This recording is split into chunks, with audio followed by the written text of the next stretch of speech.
নদীতে নৌকা নোঙর করে ফেলা হয়েছে নিষিদ্ধ চায়না জাল। দেখে মাছ ধরার উৎসব মনে হলেও আইন অমান্য করে চলছে রেণুপোনা নিধন।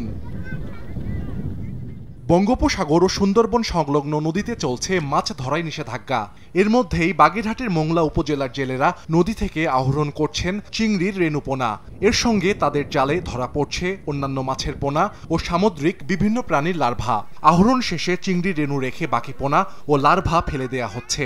মোংলা জয়মনির ফরেস্ট ঘাট, বিউটি মার্কেট, সুন্দরতলা, চিলাবাজার সহ অন্তত 15টি স্পটে প্রকাশ্যে এসব রেণু বিক্রি হচ্ছে। তবে জেলেদের দাবি, অবৈধ জেনেও ঋণের অভাবের জন্য এই কাজ করছেন তারা। সংসার তো চালাইতে হবে, আমরা তো সরকারের কাছ থেকে কোনো সহযোগিতা পাই না, এই কারণে আর কি আমাদের আর কি মাছটা ধরতে হয়। পোনা মাছ ধরি মানে 2 পয়সা হ্যাগো দিই আর আমরাও দিই আর কি, 2 পয়সা দিই আর কি আমরাও ধরি। অন্য কোনো ইনকামের কোনো সোর্স নাই এখানে আছে, অন্য কোনো সাইডে কোনো ইনকাম থাকতো তো আমরা ইনকাম করে খাইতাম। এখন জন্ম সনদ দিয়ে খোলো বিকাশ স্টুডেন্ট অ্যাকাউন্ট, নিজের বিকাশ নিজে কর।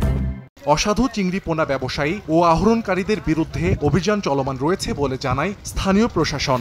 নৌ পুলিশ বা স্থানীয় পুলিশ প্রশাসন নিয়ে আমরা অভিযান বা মোবাইল কোর্ট আমাদের প্রতিনিয়তই চলমান রয়েছে। মিনিস্ট্রির আদেশ বা সরকারি আদেশ যেটা রয়েছে, এখানে ব্যত্যয় ঘটিয়ে সুন্দরবনে মাছ ধরা এবং পোনা আহরণ করা ইত্যাদি সম্পূর্ণ অবৈধ। সুন্দরবনের অভ্যন্তরে 1 জুন থেকে 31 আগস্ট পর্যন্ত সব ধরনের মাছ ধরা নিষিদ্ধ।